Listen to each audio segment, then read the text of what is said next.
Assalamualaikum warahmatullahi wabarakatuh. Perkenalkan, nama saya Faisal Nugroho. Di sini saya akan mempresentasikan tugas UAS PPP.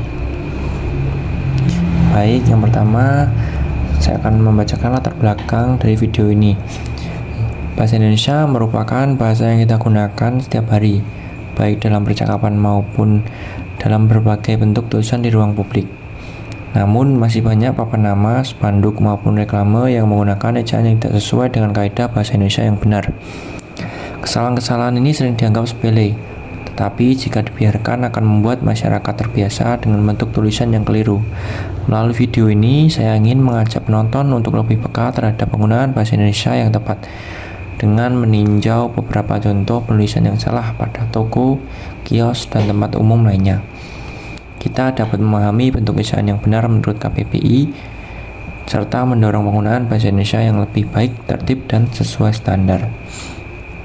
Yang pertama, yaitu penulisan fotokopi maupun fotokopi. Pada spanduk tersebut sebenarnya sesuai dengan kaidah bahasa Indonesia dalam KBBI. Bentuk baku yang benar adalah fotokopi ditulis menyatu tanpa spasi dan tanpa huruf C.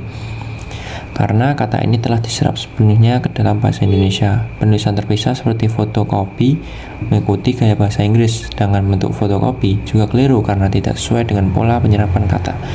Oleh karena itu, untuk penggunaan yang tepat dalam spanduk, papan nama, atau dokumen resmi, seharusnya digunakan bentuk fotokopi, misalnya fotokopi dokumen, jasa fotokopi, atau fotokopi buram. Yang kedua yaitu penulisan rumah kos. Pada papan tersebut tidak sesuai dengan kaidah bahasa Indonesia karena bentuk baku yang benar menurut KBBI adalah kos bukan cost.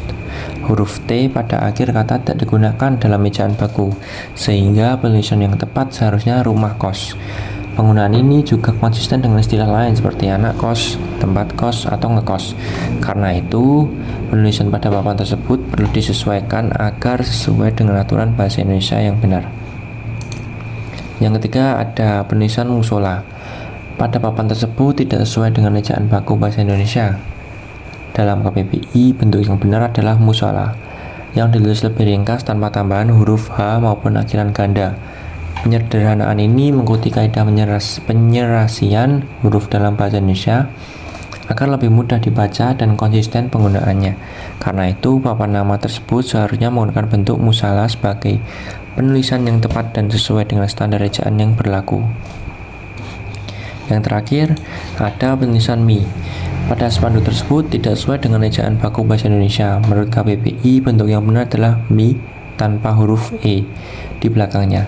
Penyederhanaan ini mengikuti kaidah tulisan serapan yang sesuai dengan penelafalan dan kebutuhan bahasa Indonesia. Oleh karena itu, spanduk tersebut seharusnya menggunakan bentuk mi ayam agar konsisten dengan ejaan yang benar. Sekian, terima kasih. Kurang lebihnya mohon maaf bila ada salah kata.